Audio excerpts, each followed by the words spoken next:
Behind unassuming doors on a quiet London street lies a world that most people have never seen. Not because it's invisible, but because it's deliberately kept from view. For centuries, Freemasonry has stirred curiosity, suspicion, and even fear. But what if the truth is more human and far more fascinating than the myths that surround it? Today, we pull back the curtain on one of the most enigmatic institutions in modern society, and for the first time, we step inside the rarely seen world of female Freemasons. This is not just a story about secret rituals or whispered handshakes. It's about identity, tradition, and the pursuit of belonging in a world that doesn't always welcome the unconventional. While conspiracy theories thrive in the shadows, this story invites you into the light. And what you'll find may change the way you think about secrecy, power, and the women quietly rewriting history behind closed temple doors. Tucked between ordinary buildings is the international headquarters of the Order of Women Freemasons. To the passerby, it's just another structure.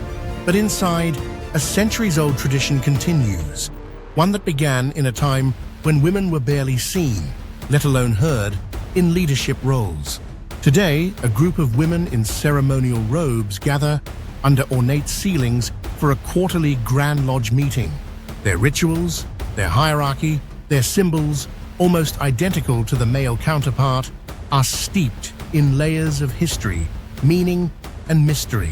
Freemasonry for women officially took root in 1908, but it wasn't simply about mirroring a male institution. It was about claiming a space in a world that wasn't built for them. And that's precisely what these women have done for over a century. They wear the same regalia, practice the same degrees, and uphold the same values of brotherly and sisterly love, truth, and relief. But still, questions swirl. What actually happens in their ceremonies? Do they really use nooses and blindfolds? Are the rumors of corruption and power games true? And what does it mean to be a woman in one of the most secretive societies on earth? Christine Chapman, the Grand Master of the Order, carries a calm confidence earned through years of dedication and ritual discipline. She isn't a politician or celebrity. She's a former bookkeeper, proof that within these walls, your worth is measured not by fame, but by commitment. Her role isn't ceremonial. It's administrative, emotional, and deeply symbolic. She leads. She decides. She is the guiding force behind an entire fraternity.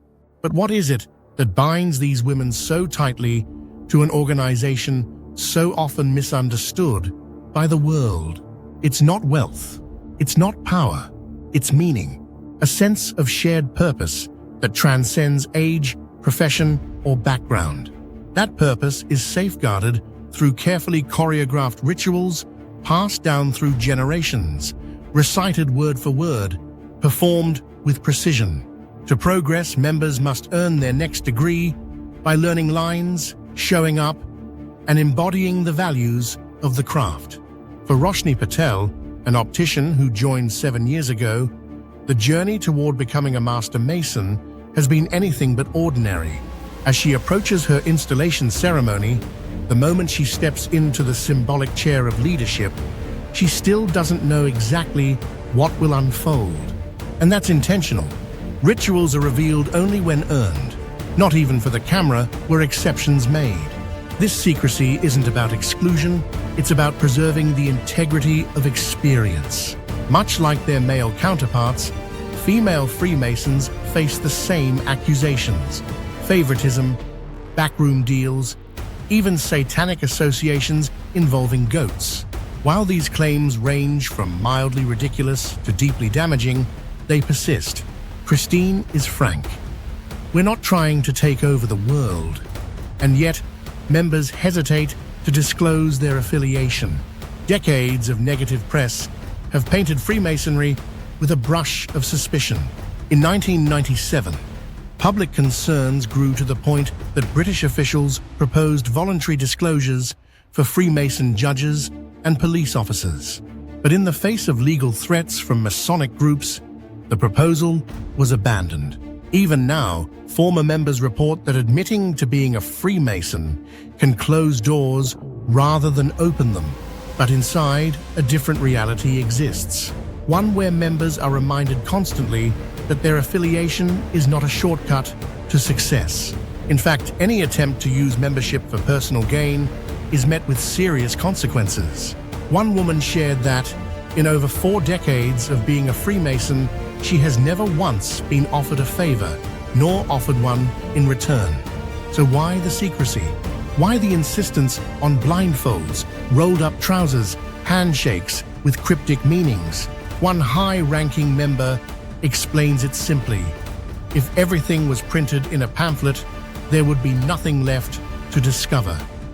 Secrecy, in this context, is a mechanism of meaning. It creates a journey, a rite of passage. Each degree, each ceremony is a step upward, deeper into the heart of the craft. It's not just theater, it's transformation. In one lodge, Delisa Asanakala prepares for her 2nd degree. Her nerves are visible, but so is her excitement. She knows she's about to participate in something timeless. Her answers during the initiation are rehearsed but deeply personal. She offers symbolic valuables, surrenders her left breast, and accepts the noose around her neck. Each gesture has a meaning rooted in centuries-old allegory. Outside of the temple, it may sound strange, even unsettling. But inside, these rituals are sacred. They are metaphors, expressions of trust, surrender, and commitment. Despite the glimpses offered by this rare access, much remains veiled. Certain ceremonies are kept off camera. Specific handshakes, signs, and passwords are never revealed. Even the questioning of candidates is done behind closed doors. The reason? Because you haven't earned it. That phrase echoes through every corner of the fraternity. The journey, not just the knowledge, is what gives the experience its value. And the journey is not easy. Advancement through the ranks requires time, consistency, and memory. Members must learn each degree by heart, attend meetings regularly, and contribute to the group's unity. Some reach only the 3rd degree. Others continue all the way through 33 levels of enlightenment. For Roshni, becoming a Master Mason is emotional. As she exits the temple, her eyes glisten. "I think I'm in shock," she says. The support of her lodge members, the weight of tradition, the achievement, all blend into a moment she will never forget. Not everything runs smoothly. During a key election at the Honourable Fraternity of Ancient Freemasons, confusion arises over spoiled ballots. Votes are recounted, tension rises, and finally, a winner is declared. Christine Chapman is re-elected Grand Master. The stakes may not be political or corporate, but they are real within this world. Leadership here is earned, not appointed. Still, the organization faces a dilemma. Its strength is its secrecy, but that same secrecy fuels suspicion. If they want to grow, especially with younger members, they may need to evolve. Already, efforts are underway to reach out to universities, to connect with women seeking deeper meaning in an increasingly fast-paced world. But how much can they reveal without losing what makes them special? That's the central question Freemasonry must wrestle with in the coming decades.